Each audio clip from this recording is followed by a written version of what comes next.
Yes, yes, yes. Good morning, good afternoon, good evening, whenever you may be joining us. This is your host, Sutton Def, from the Purple Rain Podcast YouTube channel, and you're listening to Quiet Storm Sports. It's a little show that I do pretty much on my own. Every now and then I'll get guests on here to do a little bit of collab work, but most of the time it's just me here having a conversation with myself and you guys.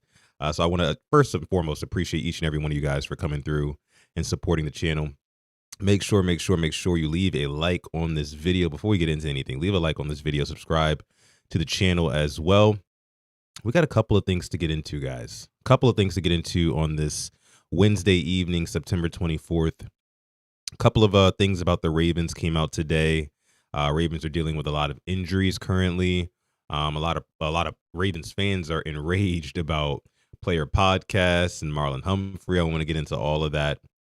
But again, man, make sure you like the video, subscribe to the channel, maybe even consider joining our memberships here at the Purple Rain Podcast YouTube channel as well, if you'd like. Let me see who we've got in here. I see we've got Urban Closer in the house. What's going on, Urban Closer? Appreciate you for coming through. Then we also have Ashley Shelton in the house. You guys are trickling in here. Appreciate y'all for coming through. If you're not watching this episode of Quiet Storm Sports live and you are listening to the replay of it and you're part of the hashtag replay gang, first of all, shout out to you. Thank you for coming through so much. And without any further ado, let's kind of get into this breakdown here. Let's get into what we came here to talk about. So the first thing I want to address is the whole Marlon Humphrey podcast situation that he's got going on. So Marlon Humphrey, of course, Ravens cornerback, didn't have himself the greatest of games on Monday Night Football against the Detroit Lions, most notably getting beat by Detroit Lions wide receiver Amon-Ra St. Brown on a couple of different occasions. He got beat. And, there was this one play that me and Alex talked about on the pod yesterday where, David Montgomery breaks off the big 72-yard run, which would have been a touchdown had it not been for Marlon Humphrey, who really showed off that track speed and was able to take him down and almost punch the ball out of him. If he would have made that play, that would have been a game-saving, game-changing, monumental play, not only for that game, but for his career as well, because it was on national television. You would have had to wake up that next Tuesday morning and say, Marlon Humphrey really saved that game. He might be one of the best corners in the league. But even though he didn't make the tackle, he did not force the fumble, and the Ravens did get the go-ahead completion put on them from Jared Goff to Amon-Ra St. Brown, and that was on, again, Ravens cornerback Marlon Humphrey. Let me see. Ashley says that was the fastest I've seen Marlo run. Yeah, I mean, back-to-back weeks, we've had Ravens defensive players' speed really surprise us. If you guys remember against the Browns, Roquan Smith, who I know is a sore subject for a lot of people right now too, he had a scoop and score, after Joe Flacco fumbled, after the forced fumble from Tavius Robinson. Roquan picked that up and he rolled out. A little bit different circumstances because, Marlon Humphrey was actively trying to chase down a player who was going to score a touchdown. But this is all besides the point, guys. Marlon Humphrey, now, who historically has always been kind of like a media guy, you know what I mean? Like he's kind of like me in a lot of ways, and a lot like us other Ravens podcasters or NFL content creators or content creators in general, right? Where he's got his own show, his own platform, and he's kind of doing what he wants on it. Now, since Marlon Humphrey is in the public light, especially to NFL and specifically Ravens fans, a lot of Ravens fans don't take too kindly to Marlon Humphrey hopping on a podcast, especially after a loss, and not being or portraying to be as distraught as a lot of Ravens fans are, especially 12 hours removed from the loss, which is when the podcast came out. It came out the morning after. And Marlon Humphrey, as you guys know, if you didn't know, Marlon Humphrey on that podcast was basically saying that, he didn't really leave the game knowing or having any answers of where to go next. Like the defense, he says that the defense was just kind of like basically in shock. Like they didn't know what just happened, and while that is concerning for sure, I want to also speak to why Ravens fans are mad and also why they shouldn't be mad at Marlon Humphrey. Let me add this too. Marlon Humphrey in that podcast, or at least the snippet that I saw, was like a 2-minute snippet. He was sitting in front of a piano, I guess in his house, and he had his head wrapped up in like a towel or something like that. You know, kind of giving that carefree spirit. And I think the culmination of all of those things, like what he said and kind of reacting like, oh, well, on to the next one. You know what I mean? Like that kind of energy, along with just kind of like the, I guess you could say, kind of cavalier attitude that he has on these type of podcasts that really rubs a lot of Ravens fans the wrong way. But let me again tell you why. Let me tell you why you shouldn't be mad at Marlon Humphrey if you're a Ravens fan. Marlon Humphrey, while he wants to be a content creator, while he wants to kind of, I don't want to say align himself with the people in the content creation space, but he wants to be a part of that industry, a part of that field. He's had multiple podcasts before. He had one with Jack Settleman last year, which was like the Punch Out podcast. A couple years before that, he had a podcast with Ronnie Stanley. And now he's doing a podcast all by himself, just Marlon Humphrey. So he clearly wants to be a part of this. But the reason that you shouldn't be mad at a Marlon Humphrey for making a podcast 12 hours after a game where he got cooked multiple times, the entire defense got cooked, and it was really a devastating loss and very frustrating. Marlon Humphrey doesn't wake up the same way as you and I, right? Marlon Humphrey, and I want to preface this with this. I'm not saying this to say that he doesn't care about football, but Marlon Humphrey has a life outside of football. If you think about who Marlon Humphrey is a 28, 29-year-old multi-millionaire.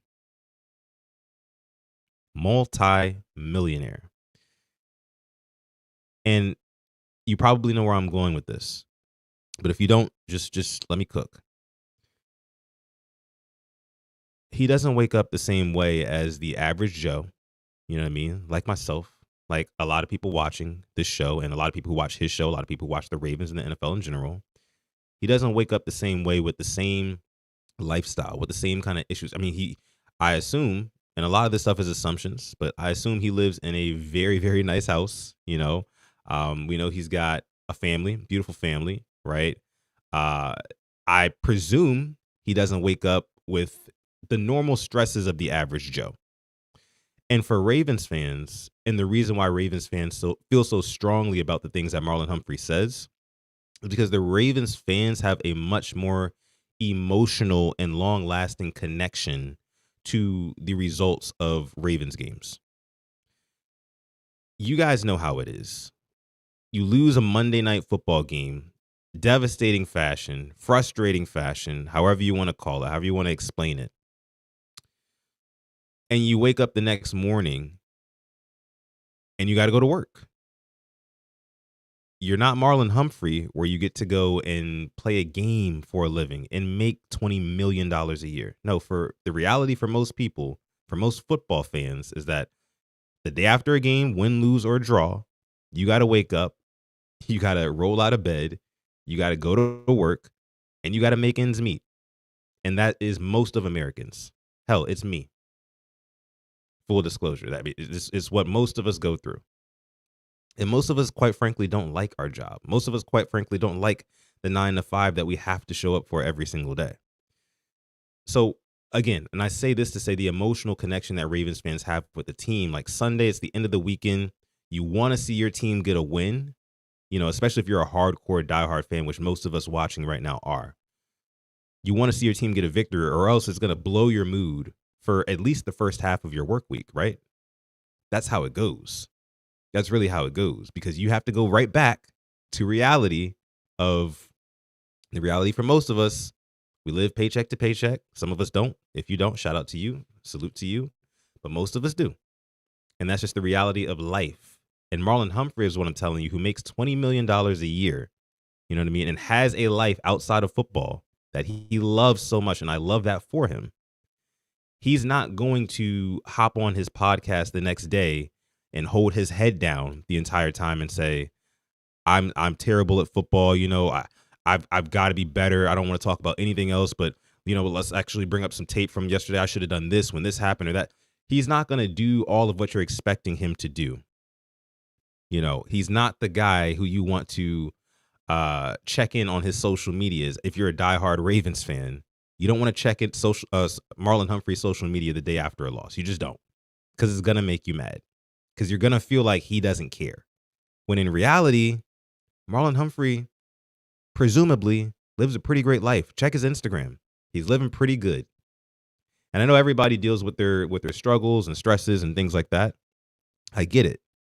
But Marlon Humphrey, again, he lives a lot different lifestyle than a lot of us Ravens fans who have to take that Ravens loss with us to work the next morning and the day after that, especially, again, if you're a diehard fan. You have to hold on to it, and it wears on you until next Sunday. And, oh, yeah, you don't make $20 million a year, because I damn sure don't, right? So it's like, I don't know. I think a lot of Ravens fans look forward to a Ravens win to really kind of boost their mood throughout the week. And when you see one of your players the next day after a loss while you are on your way to work, you know what I mean? And specifically a job that you may not favor so much. And you hear Marlon Humphrey like, oh, well, it's on the next one. We have no idea what happened. That can piss off a lot of Ravens fans. I get that. I totally understand that.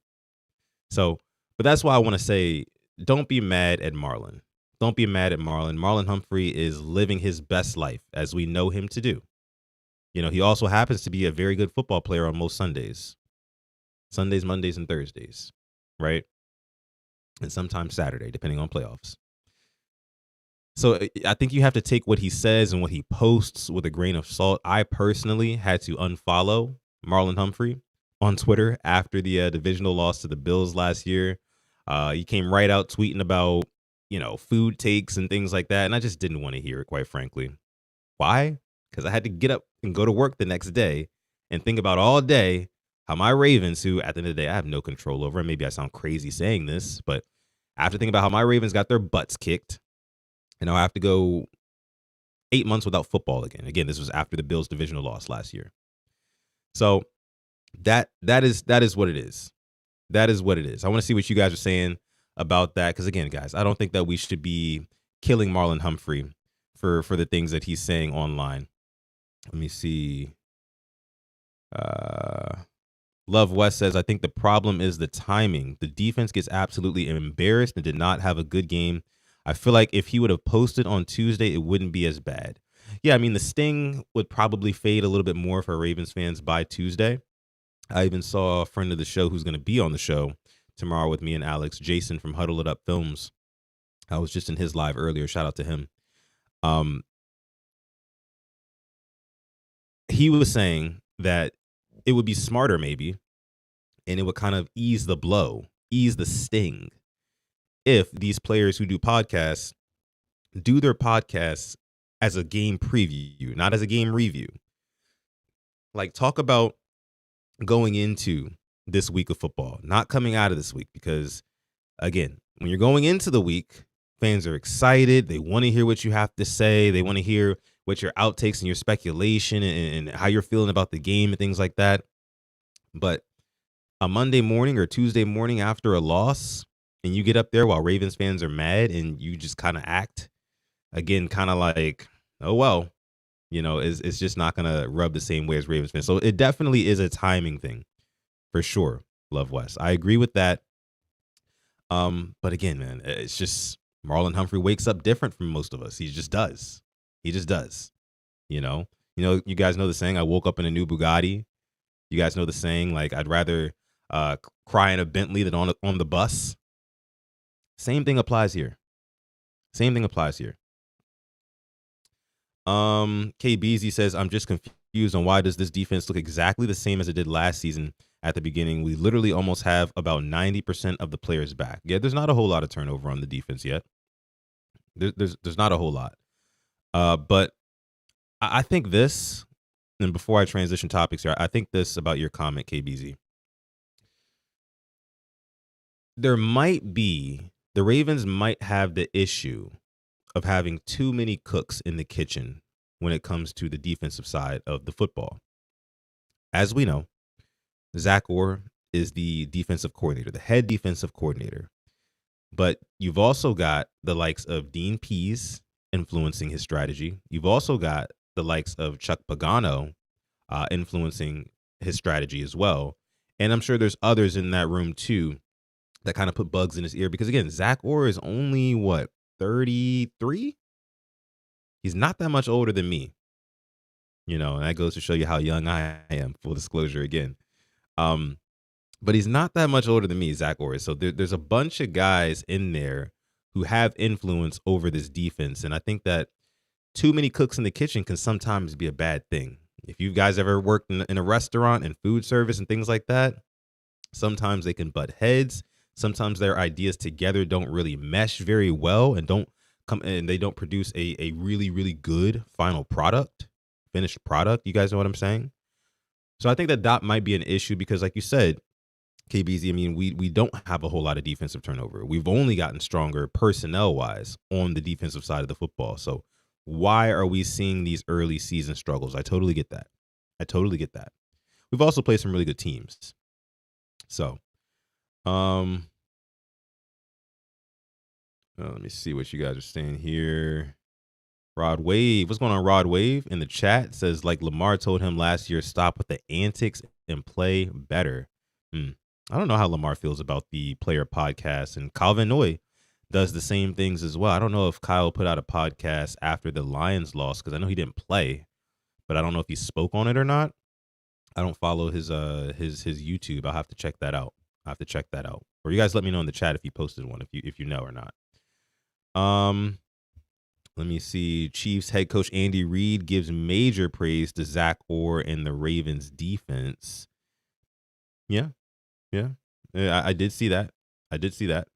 But, that Bill Belichick used to do the same thing, and I think it's a very, very smart tactic. He will big up whatever opponent that he's got coming, down the pipeline for that week for his team. And I think it's really to kind of psych his team up, even if it's a bad opponent, even if they're not very good.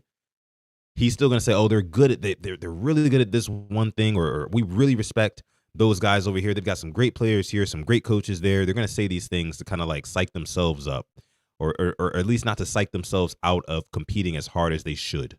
You got to have a healthy fear of your opponent. You have to have a healthy fear of your opponent. I don't think in reality, behind closed doors, I don't think that Andy Reid and that coaching staff really fears the Ravens, especially not Andy Reid. I mean, Harbaugh came up underneath Andy Reid, right, as a special teams coach. And most times the Ravens play the Chiefs, even in the Lamar Jackson era, the Chiefs get the better of them. And it normally looks like the Ravens get out-coached, So, I mean, I'm sure Andy Reid respects, the Ravens coaching staff and things like that. But at the end of the day, man, I think he knows what it is. I think he knows what's up. Let me see. Ashley Shelton says, and Lamar is like, they just have to score more points. I think Ravens are third for most points scored in the NFL behind the Rams and Broncos, and people want him to do more. Yeah, Lamar's having a phenomenal season already. Let me see. Future former DC. Get right or get left simple.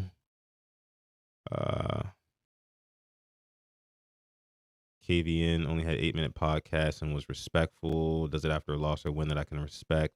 Andy knows he stinks. That's funny. Make sure you guys like this video. Over 60 people watching live right now. Make sure you like the video. Subscribe to the channel if you're watching on YouTube. If you're watching on X, shout out to you. Very special shout out to you. Make sure you maybe pop over to YouTube one of these days and hit subscribe on the channel and like on the video. That helps us out a whole bunch here at the Purple Rain Podcast YouTube channel. All right. So let me get into this next. Nnamdi Madubuike. Nnamdi Madubuike is, of course, defensive tackle, interior D lineman for the Ravens, who is really, really good. Huge contract with the Ravens, but he's been dealing with a neck injury. And he didn't play last week. A lot of Ravens fans had hope that maybe this was like a short-term thing. Maybe Ravens are just trying to be extra cautionary and Maybe he'll be back next week against the Chiefs. And if not the Chiefs, definitely the Texans, right? Or the Rams. But from what John Harbaugh said today, which in so many words, he basically said, I can't really comment on it. I don't have the authority to go ahead and comment on it right now and tell you guys. But what I can tell you guys is that he's not going to play on Sunday against the Kansas City Chiefs. And the fact that John Harbaugh has a lack of, information to provide to the fan base and to the media about Nnamdi Madubuike's neck injury, I think speaks volumes to how serious and severe the neck injury is. I told Alex yesterday on the pod, I said, you don't want to play with a neck injury because there's a whole lot up in here that connects this to all of this, everything else. And if for you audio listeners, I was basically saying there's a whole lot that the neck connects from the head to the rest of your body. And you do not want to play with that. It can really, really affect your future if you do. So unfortunately, and I want to say this, with a little bit of sorrow, in my voice, because it's just like, it's super sad. Like, I feel really bad for Nnamdi Madubuike because he might not be done just for the season. He might be done with football. And I know that's like a crazy conclusion to jump to, right? Especially when we were just seeing him on the field just a couple of weeks ago and he was dominating, because that's what he's been doing so far this season, dominating. But again, man, I think that Harbaugh not being able to reveal like, oh yeah, it's this type of neck injury. He'll probably be out for maybe 3-4 weeks. It's probably an IR situation. They're not saying any of that. They're not saying any of that, which really, really scares me, because it's been over a week at this point that he's had this injury designation, and we still do not have a timetable of what the injury is exactly or when we can expect to see Nnamdi Madubuike back. So it's not looking good, man. Taurus, I see you just got in here. Yeah, I'm talking about Madubuike right now. I talked about Marlo at the top of the show, man, and why Ravens fans shouldn't be mad at Marlon Humphrey. If you guys are just getting in here, make sure you hit that rewind button, because that was a pretty good talk there. Pretty good talk. Tila M in the house. One of our members are in the chat. What's going on, Tila? Appreciate you for coming through. Hope you're having a good night. But yeah, it's not looking good, guys, at all for Nnamdi Madubuike. Where's my phone? I don't even think I have my phone. Oh, here it is. Hiding behind my laptop. But yeah, I want to go ahead and talk about some interesting stats. So, I covered Madubuike. Not really too much to say on Madubuike, guys, other than the fact that I think he's going to be out long term, like very long term. And without him, I personally think that the Ravens could be cooked. I do. Let me see. What's going on, Tim? Says, I say hello to everyone, but a bunch of us are coming over from Jason's stream. Yeah, I was just watching Jason's stream as well. Shout out to Jason. Again, he's going to be on the Purple Rain podcast tomorrow, so that should be fun. Should be a lot of fun. But yeah, it is. Oh, this is pretty cool. I got Yuri Ravens and Hoodie Ramey met Tez Walker. That's pretty cool. He was at Jimmy's Seafood tonight. Dope. Both friends of the show too. But yeah, a couple other things I wanted to get into outside of the fact that the Ravens defensive line might be cooked. The Ravens did bring in some interior D-line help earlier today, just to go ahead and cover that. Let me see. Ravens have added both defensive tackle Taven Bryan and nose tackle Josh Tupuo, who was with them for parts of last season, to their practice squad. Not only is Madubuike hurt, but Travis Jones looked to be dealing with something physical in the fourth quarter Monday. He didn't play the last few drives. And this is the big problem. I think that, on top of the defensive struggles and the scheme errors that we're seeing, and like I just said before, for you guys who are just getting in here, I think the real problem with the Ravens defense is that there's too many cooks in the kitchen.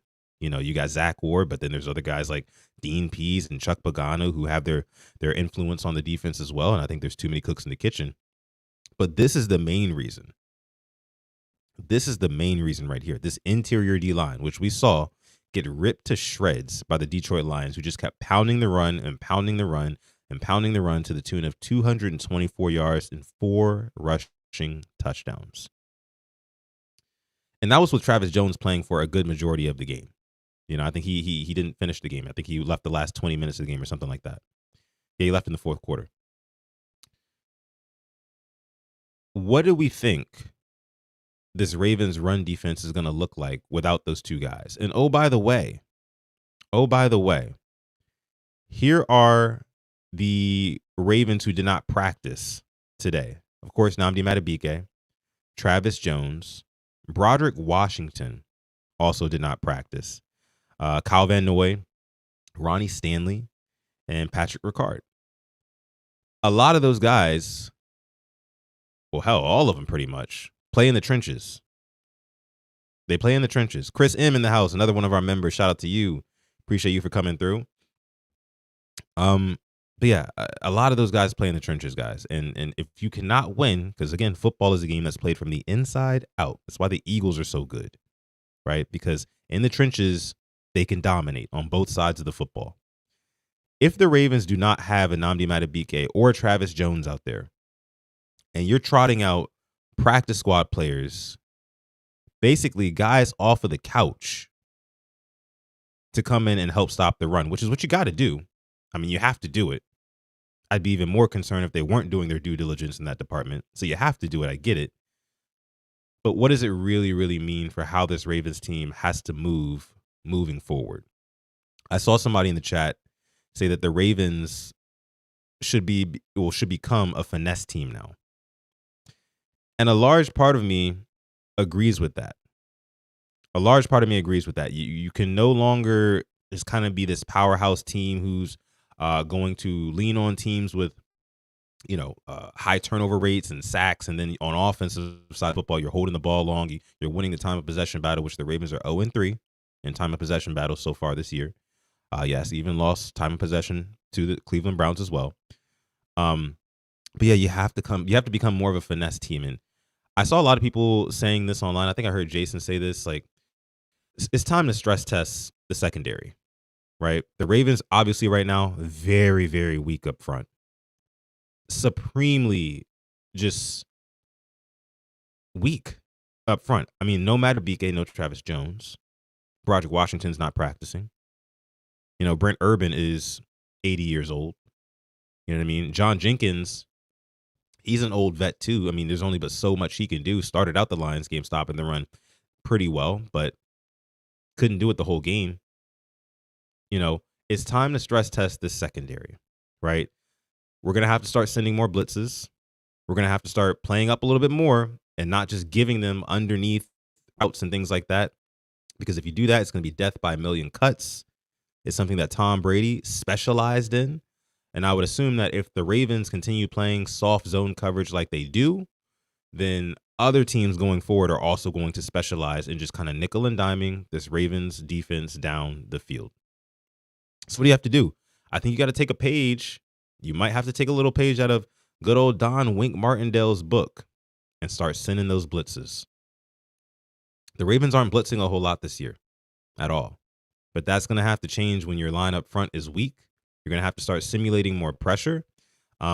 Unfortunately, that means that, guys like Kyle Hamilton, I think, will come down into the box a little bit more.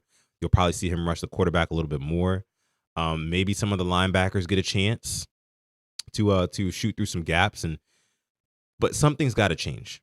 And I think that blitzing and actually playing a little bit closer, I don't want to necessarily say press man all the way, but you can't be 7 yards off of the receiver to start the play. I mean, most quarterbacks in the league, especially if they have a little bit of time because the pass rush is weak and the defensive line is weak, you're not going to get any interior pressure without Madubuike or Travis Jones. It's going to be pitch and catch. It's going to feel like high school football for these professionals when they play the Ravens defense.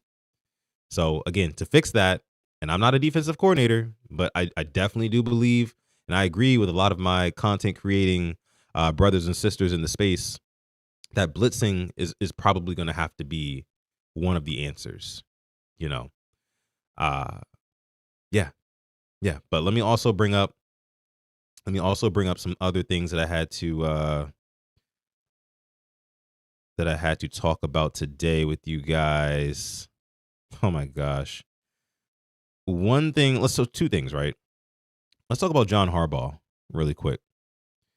John Harbaugh.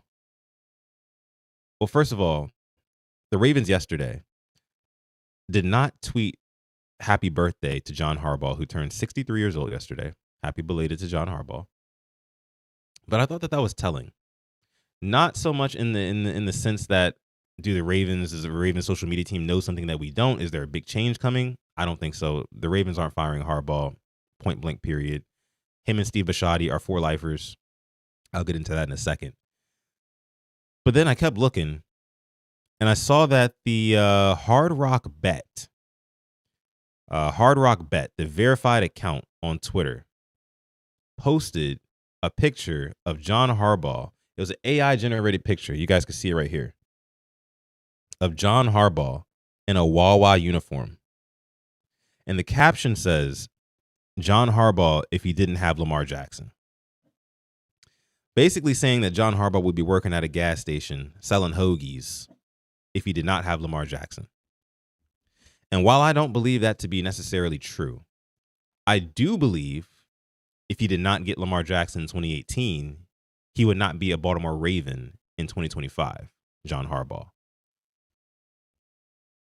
Which piques my interest that an official, like a big media, a big media force like Hard Rock Bet putting on their X account, acknowledging that John Harbaugh might be the catalyst and the reason to the Ravens' struggles and suffers over the years, especially in the Lamar Jackson era. People are waking up to it. It piques my interest because the national media, and it's not just Hard Rock Bet, right? It's ESPN. It's multiple shows on ESPN, Fox Sports.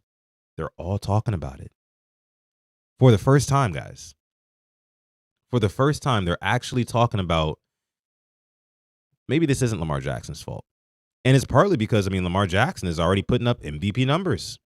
If I'm Lamar Jackson, if Lamar Jackson keeps playing at this rate and keeping the Ravens in games and kind of wills them to a playoff berth, even if they get bounced out in the first round, but if Lamar Jackson wills them to a playoff berth and stays on track with what he's doing now, because right now he's got 9 touchdowns, no picks.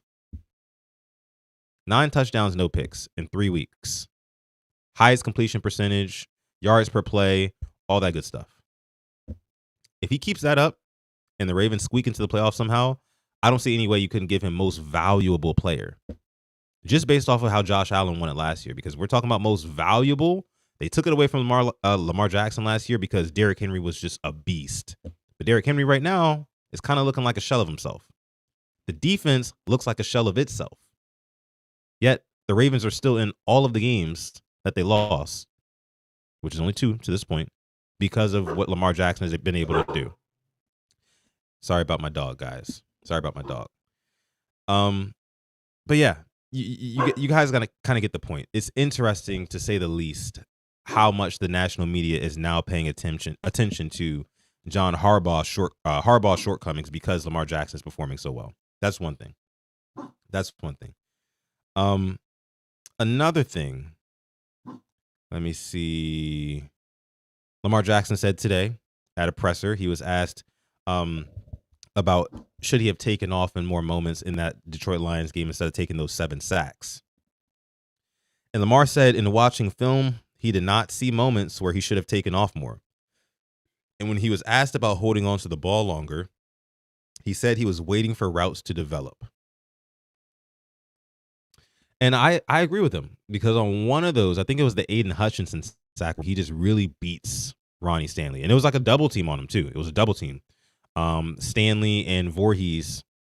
And Voorhees was really the help guy, because Stanley got beat so early in that rep that Voorhees tried to help, but it was a little bit too late. Hutchinson had already broken through by that point. Lamar had Tez Walker coming across the middle of the field, pretty much wide open. Problem was, Tez Walker wasn't even looking for the ball.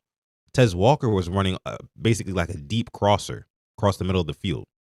He wasn't looking for the ball, but if Lamar Jackson had got that ball out to him in time, like if Tez Walker turned himself around at the perfect moment, sat down in the middle of that zone, made himself available, showed his numbers to Lamar Jackson, Lamar had enough time to get it to him. And he was looking at Tez Walker, hoping and praying that, like, bro, turn around. I want to get you this football, but you're not looking at me right now.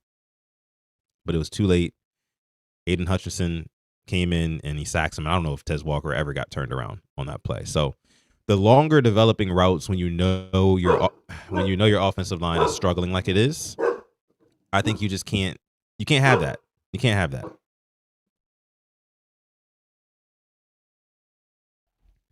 You can't have that. Point blank period.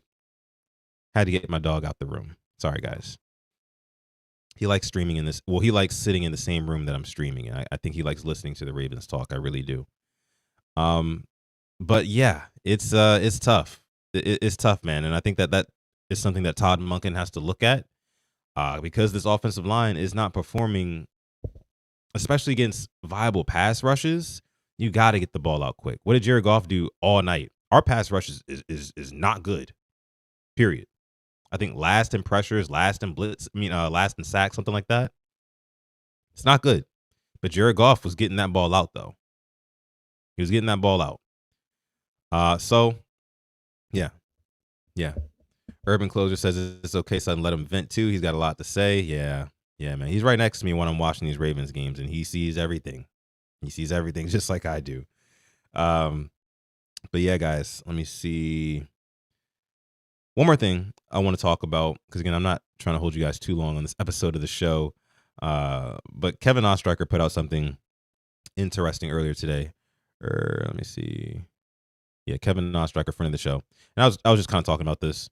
The Ravens pass rush through week 3 of the 2025 season, ranked number 30th in pressure percentage at 14.4%. And then tied for 30th in sacks with only 3. Oh, we got somebody making it rain in the chat. Somebody making it rain. Who was that? Oh, we got Donovan Carter in the house. What's going on, Donovan? Appreciate the 10-piece in the chat, making it rain here on Quiet Storm Sports. We appreciate that. Donovan says John Harbaugh, chicken shit coaching, crazy rambling speeches, and deranged word salads. All from a very vain man who cannot even coach a rock to stay put. Oh, that's hilarious. He's in over his head, and so is his buddy Orr. I like this comment. While it may be a little rash, a little brash, whatever that word is, there's a lot of truth to this. I think that Harbaugh, I don't want to say he thinks his shit doesn't stink,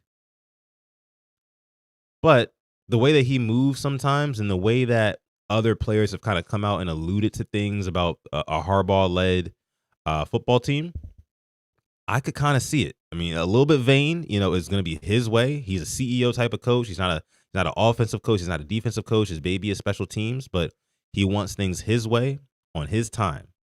And we've seen that with kind of like the repeated, miscues when it comes to play calling, on the offensive side of the football and the defensive side of the football.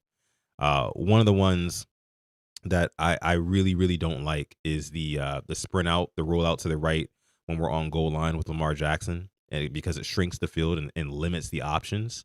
And the last thing you want to do with a quarterback as dynamic as Lamar Jackson is limit his options, right? Like this is not, he's not a college quarterback. That's what you do with a college quarterback. You roll him out, you give him one read, one look, and say, hey, look, go here with the football. Go here with the football, man. We don't need you to do too much. Just go here with the football. We know it's going to work. In the pros, it's not always going to work like that. So I'm always an advocate of letting Lamar Jackson drop back and do his thing, survey the field and do his thing. But no, I like this comment, Donovan, because I also saw something from Cam Newton on his 4th and 1 podcast where he was talking about, he wasn't talking about the Ravens, but he was talking about Dabo Swinney, who I believe is the head coach of the Clemson Tigers. And Dabo Swinney was talking about how, I think they value continuity and, keeping the same guys and hiring from within. And that's just the culture that they're in. And that sounds very familiar, right? Because the Ravens love to do the same thing. They love to hire from within. That's what they did with Zach Orr. You know what I mean? And they love to, it's like a good old boys club with the Ravens. They're very, very loyal to their guys, almost to a fault. Well, I can say definitely to a fault. And the thing that was interesting about what Cam Newton said, he says, like, it's good to have continuity if you want to win the continuity championship. right? It's good to hire from within and always move people up from within if you're not really as concerned about innovating, and that was the key for me.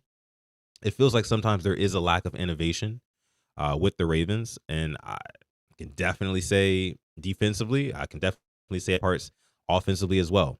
And I think a lot of that has to do with Harbaugh kind of ruling over the coaching staff with an iron fist. Quiet is kept, and something may need to change. Something may need to change. I've said this time and time again. A fish rots from the head down. I know you guys have heard that saying a whole bunch from me. And guess who's the head coach? John Harbaugh. He's the common denominator here. Problem is, again, Steve Bisciotti and John Harbaugh are now for lifers, which is so crazy to me because back in 2018, Steve Bisciotti was on a call with, I believe it was Rich Eisen, and I would love to pull up that clip again. I'll pull that clip up and I'll play it for you guys maybe tomorrow on the show. So make sure you tune into tomorrow's show. But he was on a call with Rich Eisen, Steve Bisciotti was, Ravens owner. And he basically had alluded to, having the thought of moving on from John Harbaugh because the Ravens have been struggling from 2014 to 2018. It was 4 years of struggle. Now, I remember I was actually in college for most of that time, and it was the perfect time to be a college kid because my Ravens team wasn't that great, so I didn't really have too much to focus on. It was the same thing every week in and out with Joe Flacco. But my point is that Steve Bisciotti had alluded to the fact that he thought about firing Harbaugh. But then the Ravens got Lamar Jackson. Well, actually, let me back up. He thought about firing Harbaugh because the team was losing, right? Then the Ravens went ahead and drafted Lamar Jackson with the last pick in Ozzy's career as GM. And the Ravens start winning games. And now, fast forward 7-8 years later, John Harbaugh 7-8 years later with no new Super Bowl rings. That's a very important fact here. Fast forward 7-8 years later, John Harbaugh just got a 3-year contract extension earlier this year from Steve Bisciotti. So they're for lifers. And I think that Steve Bisciotti thinks that he attributes the Ravens' success, the recent success, more so to John Harbaugh than he does Lamar Jackson. And that's the issue. I think that's the issue. Appreciate your super chat donation. Again, Donovan Carter, we appreciate you for making it rain here on this episode of Quiet Storm Sports. Let me see. Mod Cal. What's going on, Cal? Appreciate you for coming through, sis. Appreciate you for coming through. Harbaugh's not leaving until he wants to retire. Facts. Lamar saved his job. Yeah, I mean, Lamar definitely saved his job, Cupid. I see you in the chat. Lamar Jackson definitely saved John Harbaugh's job, which is so wild to me that Steve Bisciotti will still commit to John Harbaugh despite the shortcomings of this team every single season. And they all look the same and they feel the same. They smell the same. But Steve Bisciotti, as somebody said in my chat the other day, owning the Ravens is Steve Bisciotti's hobby. You know what I mean? He's already a multi-billionaire with a B. Of course, he's an NFL owner, so of course he's a billionaire. But I think that it's just his hobby, and he wants that Super Bowl ring more so for the people in his circle, the front office guys, and of course, John Harbaugh to get another one, and Eric DeCosta as being official GM. But Lamar Jackson's not really that high on his list, and he said that before. He's literally said that before. He wants to win a Super Bowl for guys like Ronnie Stanley and Marlon Humphrey before Lamar Jackson. And it's kind of disgusting to me. It's nasty to me that he wouldn't give Lamar that credit as to being the reason why the Ravens are seen as contenders today. Very weird to me. Very weird and nasty to me. I don't think Harbaugh plays the best players. Yeah, I mean, I agree with that too, and I got into a little debate with Coach Evans, Sip to Tally Films on the Ravens Roundtable yesterday. Well, not really a debate because he kind of agreed with me, but about getting Keaton Mitchell some playing time, get him in the game, add him as a little wrinkle to the offense. And oh yeah, that actually brings me to my next point here. I had this in here. Where was it at? Yes. This was a tweet from Josh Berman, who I follow on Twitter. Good guy. Shout out to him. I don't know if he's listening, but shout out to him. But he tweeted this interesting stat for the Ravens, which will make sense when you hear it. So here it is, and I quote: "The Ravens currently rank dead last in time per drive, but third in points per drive. That is insanity." End quote. So what does this mean? It means the Ravens score, but they score way too quick. They score way too quick. And this is a part of the Lamar Jackson effect / experience. He loves to go down the field passing the football, right? He loves to get big chunks, whether that be, with his legs or with his arm. It's preferably, obviously, with his arm. He loves to get the big chunks down the field. We get in the end zone, we score pretty quickly. The problem with that is that you're putting your defense on the field way more with that. And again, the Ravens are 0-3 through 3 weeks when it comes to winning the time of possession battle. 0-3. So another really, really big problem with the Ravens is not just the defense. And this is so weird to say, guys, right? Like, Sutton, how could you say that the offense scoring so quickly or too quickly is a thing? I mean, they're scoring points, right? You gotta score points. John Madden famously said, whichever team scores the most points wins the game. Yes, that is true. John Madden, rest in peace to him. However, when you have a defense who is struggling up front, the big guys down low, they're struggling. Pass rushers cannot get home. You guys heard the stat. 30th in pressures, 30th in sacks. They're terrible down low right now. You have to have more sustained drives. You just have to, And Derrick Henry is not really helping right now because it seems like right now it's either big Derrick Henry run for a very fast touchdown or in a clutch moment, a Derrick Henry fumble. And both of those things aren't conducive to having sustained drives. And again, it might be crazy for me to say, why are you, or it might be crazy for me to say that the Ravens scoring too quickly is a problem, but it kind of is. And the way that I think that the Ravens should go about fixing that, I do think, again, Keaton Mitchell should get some playing time, add that extra wrinkle to the offense, because right now using Derrick Henry is a catch-22, and there's no pun intended, because it's kind of hard to know when you want to trot him out there because everybody expects him to be the hammer that you're going to throw at them on first and second down. So they're going to sell out to stop it. So why not bring in a Keaton Mitchell to kind of confuse them? You know what I mean? At the end of the day, you have Lamar Jackson. Derrick Henry's not your best player. Todd Monken, Derrick Henry is not your best player. Your best player is Lamar Jackson. You know what I mean? Of course, Derrick Henry is a big tool to success for the Ravens and for Lamar Jackson as well. But I'm saying this to say we got to be less predictable on first and second down, which I think Monken's been doing a little bit better of a job at doing recently. But I think that one way that the Ravens can, kind of throw teams off and stay on the field a little bit more, I'd like to see some more screen passes. Let's get guys like Justice Hill a little bit more involved. I know that he hasn't really done too much this year, Justice Hill, outside of pass protection. But let's get some more screens going. Let's get some plays going for, 5, 6, 7 yards, right, on first down. And then on second and very manageable, right, then we run Derrick Henry. He goes for 4 yards. And you're just running clock. You're eating up clocks like that, Let's get Zay Flowers over the middle of the field after he shakes his first defender coming out of that slot like a banshee, right? Let's get Zay Flowers going and hit him. And because Zay Flowers, he's not going to take it to the house after catching from the middle of the field. Somebody else making it rain here. Rod Wave in the chat. What's going on, Rod Wave? Thank you for dropping the 5-piece in the chat, making it rain here on this episode of Quiet Storm Sports. I appreciate you. Rod Wave says, can't lie. After the Bills lost, that shaped the season. Hold on. Chat's moving. That shaped the season.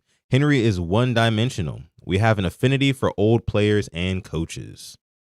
Yeah, man. Like I said, I would like to see some more screens, some more passes over the middle to guys like Zay Flowers. I think that could really, really help this team stay on the field, right, and have more sustained drives. That way, we're not, like that crazy stat I just showed you guys.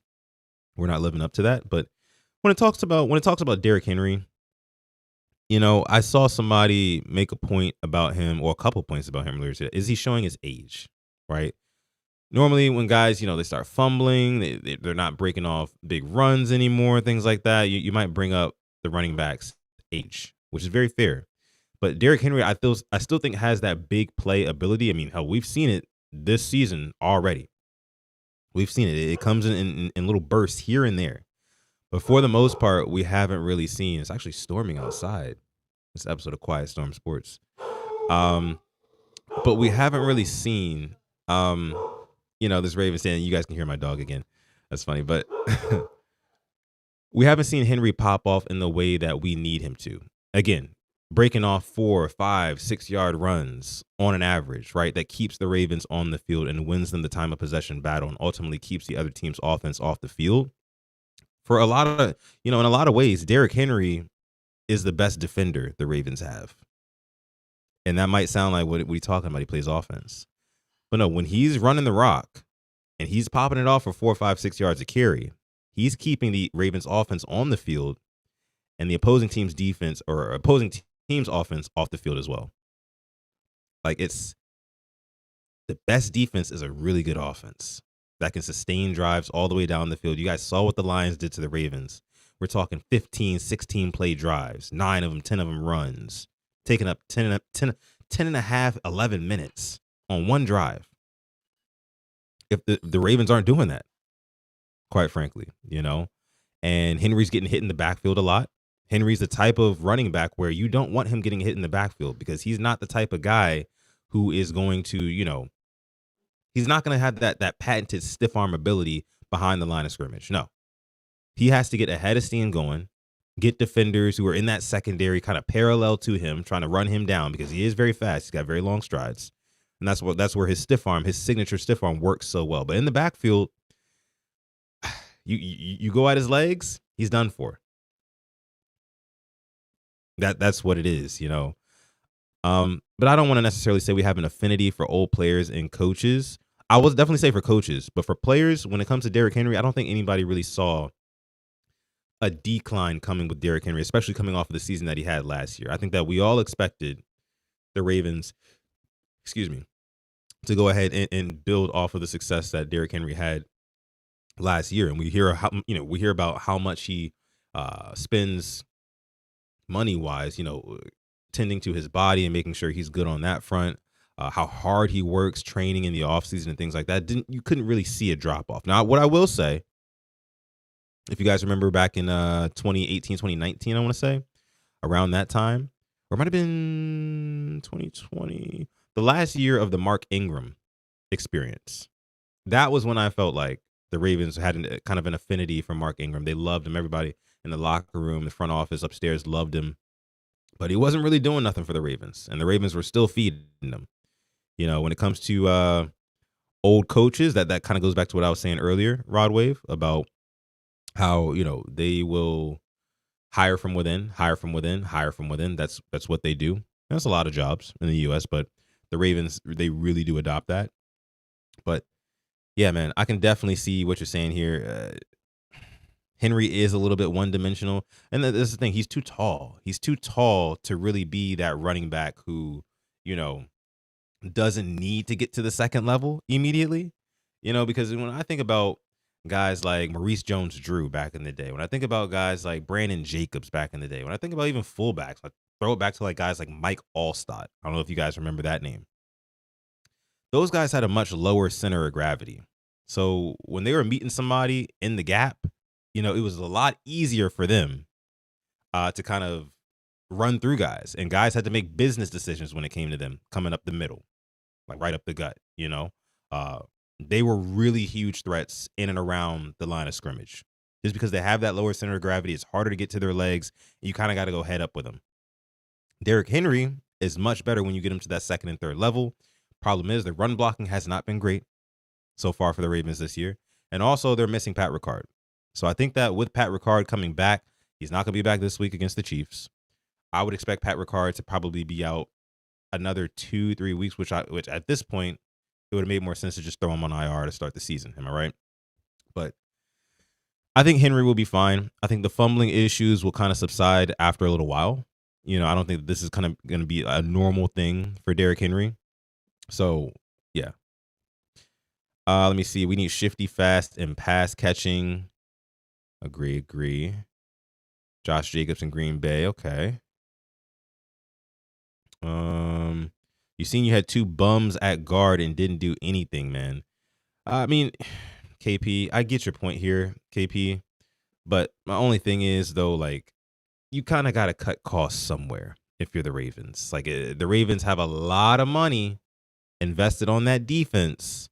And you got guys like Roquan Smith who are not living up to that contract. One good game against the Browns, that was awesome. I applaud him for that game. But outside of that, he has not looked like $100 million linebacker. Just hasn't. Kyle Hamilton, I think, will be fine. But yeah, there's a lot of money tied up in that defense. So, and of course, there's a lot of money tied up in Lamar Jackson as well. And then certain players in the offense too. So you kind of got to cut costs somewhere. And, with Lamar Jackson being the type of quarterback that he is, knowing that he does not need the best offensive line in the league in order to operate. Like, for example, if Jared Goff had the Ravens offensive line, he would be cooked and the Lions would be nowhere near as good. But Lamar Jackson, being the type of player he is, he can kind of make things work out of nothing. And you guys all know that. So I think if you're Eric DeCosta and you're kind of looking at it that way, you're kind of saying, okay, we can kind of get away with, as we've seen in the past, we can kind of get away with a makeshift offensive line. We're going to have an anchor on our left tackle, Ronnie Stanley. And the rest of it, we're just kind of going to figure out. We got lucky with Tyler Linderbaum, got relatively lucky with Roger Rosengarten. So the rest of it, I'm just going to have to figure it out. I think that's how Eric DeCosta is looking at it. Whether or not you think that is the right way to go about it or not, that's up to you. That's up to you. We do have another Super Chat donation. Who is this? Donovan Carter again, making it rain here, making Lamar dance on him. Appreciate you for making it rain here on this episode of Quiet Storm Sports. Again, he's a 2-timer. He says, our O-line and D-line modeled their play after the same wet paper bag. I bet even Harbaugh could dance his way through both. We are chopped like veggies. Oh, man.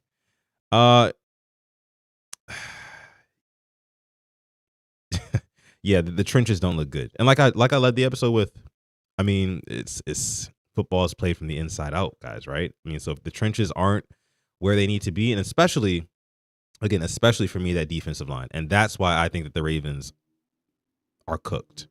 And I hate to say it 3 weeks into the season. I really do, guys. I really hate to say that. But if Madubuike's injury is long-term, which I also, all signs point to it being long-term, and him not coming back for this season. Don't know what necessarily Travis Jones' timetable looks like. Broderick Washington also did not practice today. But if they don't have the guys up front, they're going to get ran all over. They're going to get ran over. That's quite simply what it is, guys. That's what it is. I mean, you've got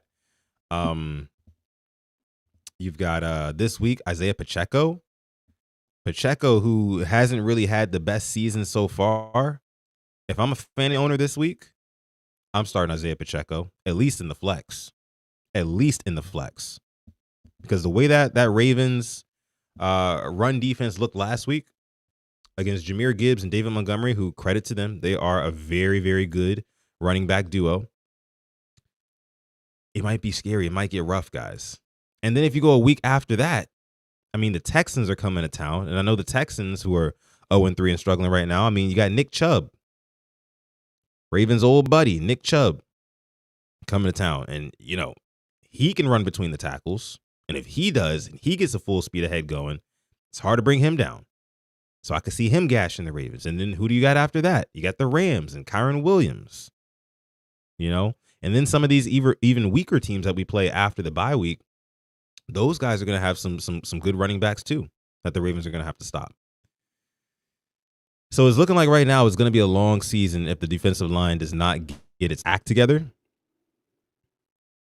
But I agree with you, Donovan Carter. I mean, right now, both sides of the trenches do not look good. And if they do not improve, this Ravens team can kiss their Super Bowl hopes and maybe even their playoff hopes goodbye. And I know as Ravens fans, we don't want to hear that going into week 4. We don't want to hear the doom and gloom going into week 4. I mean, hell, going into the season, we were thinking we don't even care about the regular season. It's just all about the playoffs. I think we're all singing a little bit different of a tune right now, as the Ravens are 1-2 and potentially staring down 1-3 if the defense cannot get their act together in Arrowhead this Sunday. But again, appreciate your super chat donation, Donovan. Thank you for coming through. Thank you for donating. It's a huge help to the channel. Let me see. I see my guy TY in the house. What's going on, TY? JD13 says take the over on Pacheco. Oh yeah, I'm taking the over on Pacheco. I don't even know what that line is right now, but I'm gonna hammer the over. And if he goes under, that's a win for the Ravens probably. If we're stopping the run, Lamar Jackson probably has more possessions. See, it just comes down to possessions, guys. It's a game of possessions, and that's why I keep bringing up this 0-3 stat for the Ravens in time of possession. Because when you're playing when you have a Lamar Jackson, what do you want to do? It's why forcing turnovers are so important. When you have a Lamar Jackson on your team, you want the ball in his hands as much as possible, which is why it's a problem sometimes that the Ravens score so quickly, because we're getting the ball out of his hands and putting the defense who's struggling right back on the field. So it's a game of possessions, guys, and every team so far has outpossessed the Ravens, and that's one of the huge problems. Huge problems.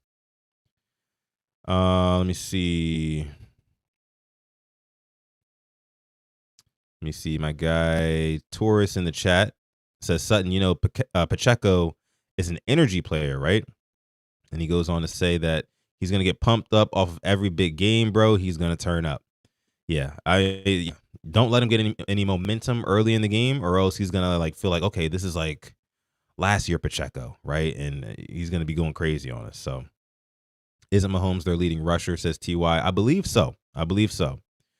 But this game, again, this is all the more reason, if you're a sports bettor out there, take the over on Pacheco. I don't think Vegas is hip to what the Ravens got going on when it comes to the run defense right now. I mean, we all saw what happened on Monday night, so I'm sure Vegas does know. But Pacheco hasn't had the best season so far either. Again, I'm just saying, guys. Start Pacheco. You didn't hear from me, though. Cupid the God says, elevate CJ Okoye. I agree. I mean, kid showed flashes in the preseason. I know he didn't get too much playing time. And he's still very, very young, very, very raw player. But at this point, you kind of have to throw some shit at the wall and hope it sticks.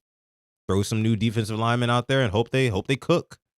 That's really what it boils down to. Because I mean, we're at the point where we're bringing in Taven Bryan and Josh DePoe, like guys off the street, and asking them, hey, can you come help the Ravens stop the run? Maybe see what you got in house. Khalil Bowling says, bump T-Rob inside more. Tavius Robinson, I commend him because he is the outside linebacker who can kind of do it all. You know what I mean? Kind of like a jack of all trades, master of none, which you kind of need a guy like that who you can kind of fit into most situations. I know he's played a lot of snaps so far this season, and the Ravens really like him. He's been studying with guys like Jared Johnson and whatnot. So he's very popular within the locker room and within the coaching staff. But we'll see. I mean, they're bumping. You talk about bump him inside more. That could be a thing. He might get displaced too easily, though. That's my only fear. He might get displaced way too easy, bumping him inside. That's the only problem, the only issue I have with that. But we never know what the Ravens are going to do. I mean, they had Marlon Humphrey in the box. They had Marlon Humphrey in the box and Teddy Buchanan in the slot on the goal line against the Detroit Lions. So, again, I'm gonna say this for the third time tonight. When it comes to that defense, it might just be too many cooks in the kitchen, guys. It might just be too many cooks in the kitchen there. Zach Orr, Dean Pease, Pagano, all that. If this leads to Harbs getting fired, I'll take it. That's funny. Let me see here. Harbaugh is like a professor that everyone knows his lectures. This is interesting to me because I think it's true. When you watch some of the Ravens Wired episodes, by the way, we have over 100 people watching live right now. Thank y'all so much for coming through to this nightly episode of Quiet Storm Sports. If you're watching the replay in the morning, shout out to you for getting this far. But yeah, Bono says Harbaugh is like a professor that everyone knows his lectures. Yeah, like I was saying, in some of the Ravens Wired episodes, you can kind of see Harbaugh talking to the players and their faces and expressions and body language and things like that doesn't really give like they're locked in and fully bought into John Harbaugh's message. And I think that his credibility in the things that he says, it gets smaller and smaller and smaller the more the Ravens stumble over themselves, right?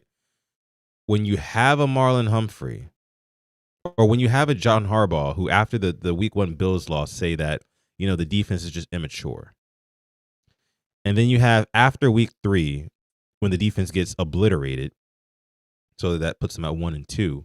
You have Marlon Humphrey saying after, we don't know what happened.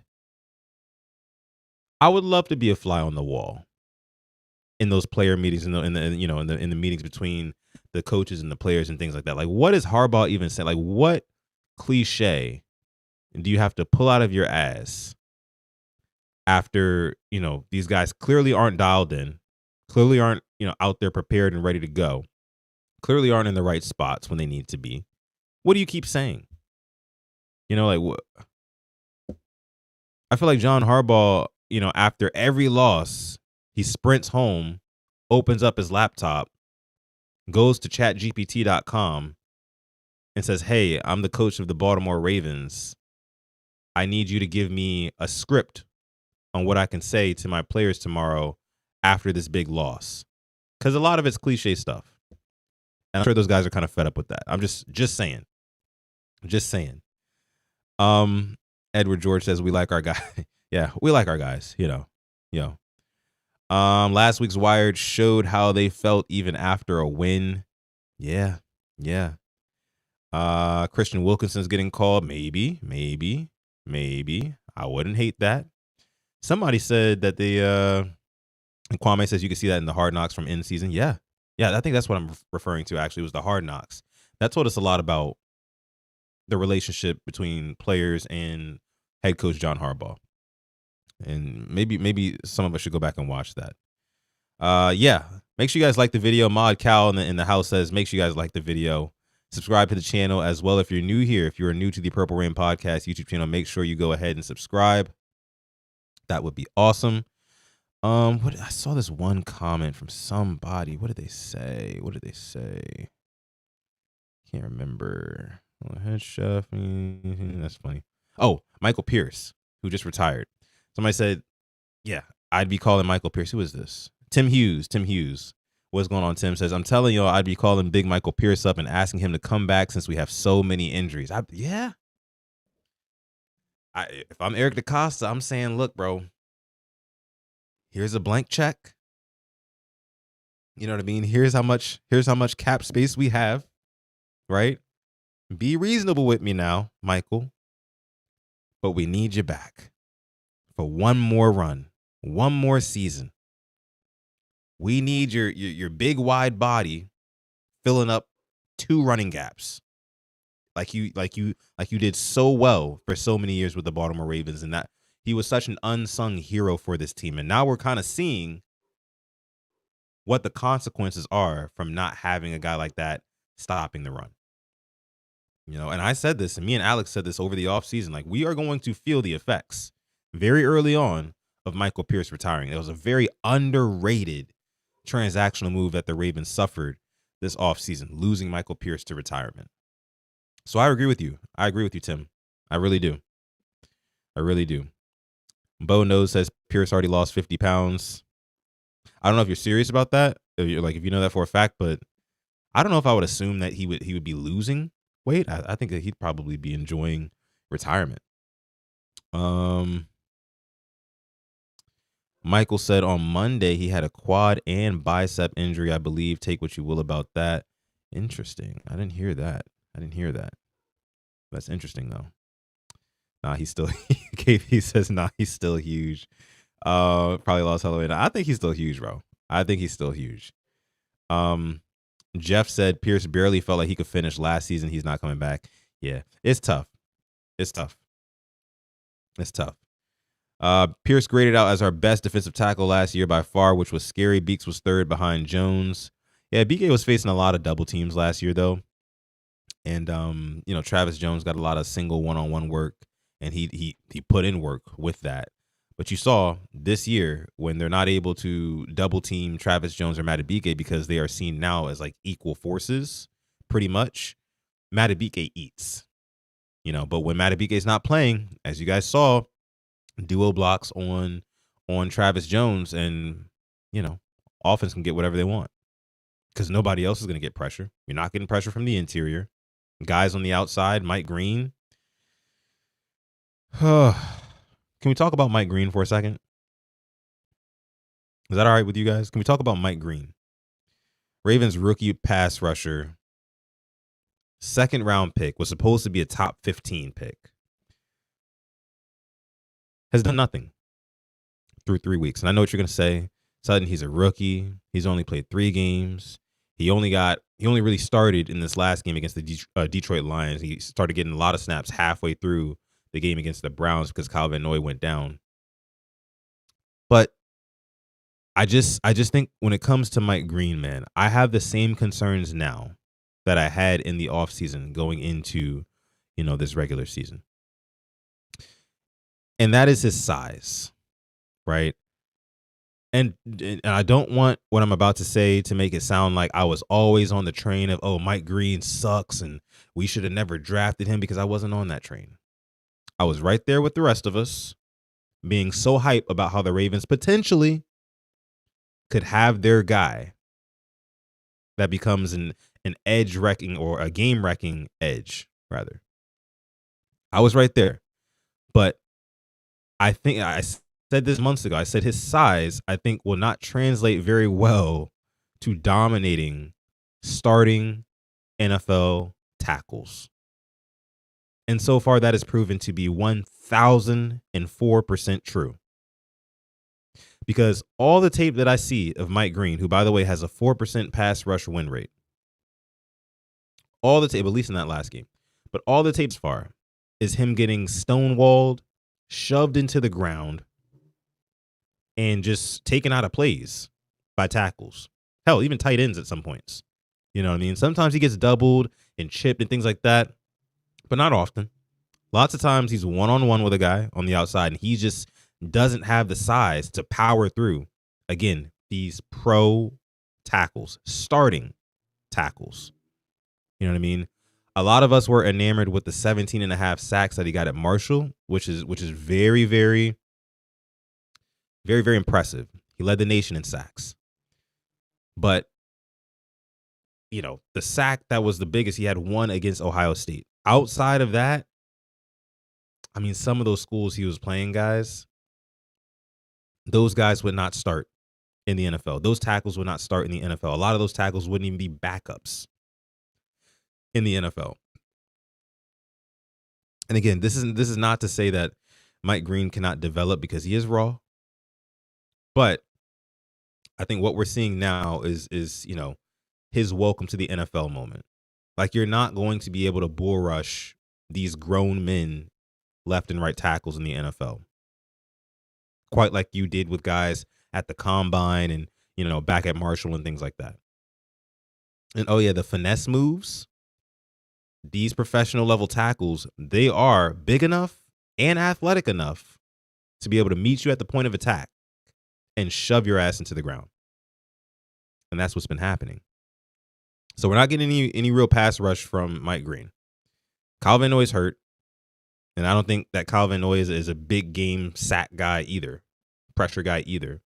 Odafe Oweh is leading the team in pressure rate, which is something that I guess we could kind of expect. Problem is, Odafe Oweh doesn't finish plays like that. I mean, he's really good at other things. He's really good at setting the edge. That's another thing that Mike Green has to be better at. But Odafe Owe is very good at setting the edge, running down quarterbacks who scramble out of the pocket because Odafe Owe has some speed on him. But when it comes to just pure pass rushing ability and getting to the quarterback, generating immediate pressure, getting to the quarterback, much like we saw guys like Aiden Hutchinson do, much like we see guys like Myles Garrett do on a yearly basis, nobody on the Ravens has that ability. And that's an issue. And it's especially more of an issue when your interior, right? When your interior D-line is banged up the way it is. So it's it's tough, man. Donovan says, "Owe makes me feel kind of blue." That's funny. That's funny. I mean, yeah, I can totally see why. Pat, he says, punch. Let me see. Punch Dave says, but pass rushers do pop up from small schools. Mike might not be one of them, though. Yeah, I mean, hopefully, again, it's been 3 games. It's really been one game, really, as like starting. I think he played like over 70% of the snaps against the Lions. I expect the same thing against the Chiefs. He's going to see a lot of Josh Simmons, who is a young star, left tackle for the Kansas City Chiefs. And we're going to see what happens, rookie on rookie, right? This will be the litmus test for me. This week will be the real litmus test. I mean, people want to say, "Oh, is Penei Sewell cut him some slack?" Penei Sewell is one of the best tackles in the league, which he is. And Josh Simmons right now is playing his butt off. And the Chiefs really love him. They feel like they found their star left tackle of the future for Patrick Mahomes. But it's still rookie on rookie. You know what I mean? I need to see Mike Green get some pressure. And I've asked Alex this, my co-host, all the time. At what point do we start to not give grace to Mike Green anymore? Like, at what point are we expecting sack production? That's my thing, right? At what point can we expect him to get some sacks? I just don't know. Our best pass rusher is hurt. Yeah, Nnamdi Madubuike is the Ravens' best pass rusher. And from the interior, it's crazy, right? It's crazy. Mike's got to get stronger. I agree. KVN is gone next year anyways. Owe talks slow and sad like Eeyore. That's funny. And you said his game's the same way. Bo knows says Green will be fine. Nobody's catching Mahomie on the D-line. Okay. I say we tank for talent on that O-line and D-line. Ugh. Tanking is nasty work. It's nasty work, bro. Let me see. Jawayne224 says Mike Green got chewed out for overcommitting and leaving a rush lane for Allen, so he's thinking too much and they have him in coverage. This is another one of those things where I say when it comes to the defensive side of the football, there's too many cooks in the kitchen.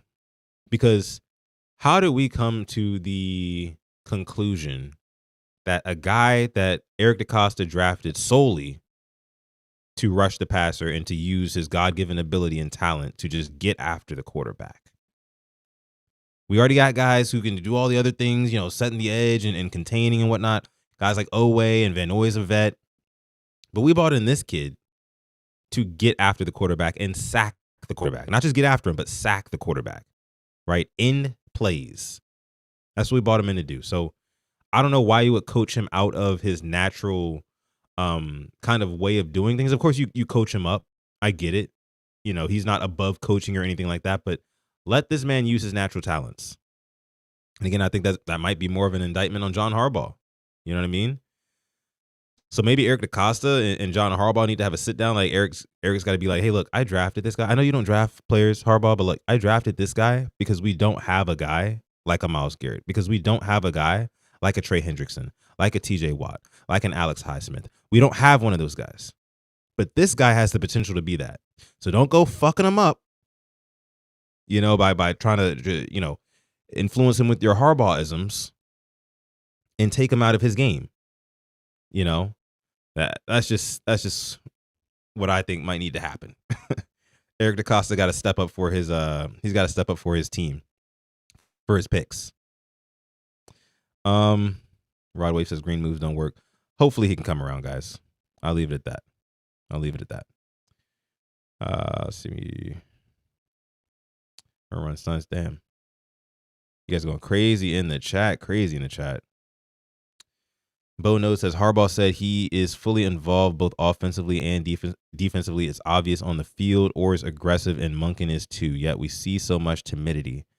Yeah, I mean, if he's got lots of influence on both sides of the ball, then yeah, even more of the reason to let him go, in my opinion. Just saying, because if you take Lamar Jackson out of the equation, and all of a sudden it's Cooper Rush starting quarterback, the Ravens are just going to fall apart, quite literally, fall all the way apart. And then I think you really would have to look at a John Harbaugh and say, okay, the only reason why your team is even competitive to begin with is because of number 8. Let me see.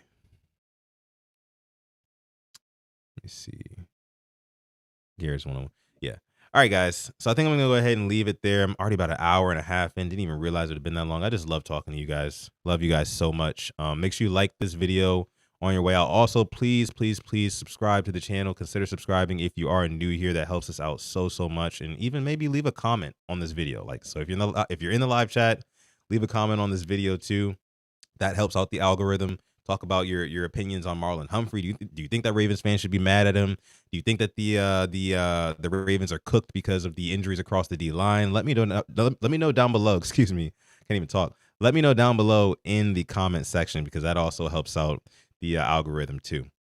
But yeah, great show tonight, guys. I really appreciate you guys coming through. Again, love talking to y'all, and we're gonna be live tomorrow again for the preview episode of the Chiefs game on the Purple Rain podcast. It's gonna be me, my co-host Simply AS10, and we do have special guest Jason from Huddle It Up Films, who's going to be on the show tomorrow. So make sure you guys tune into that. We're going to be giving you guys our keys to victory for the Ravens to win this, win this game.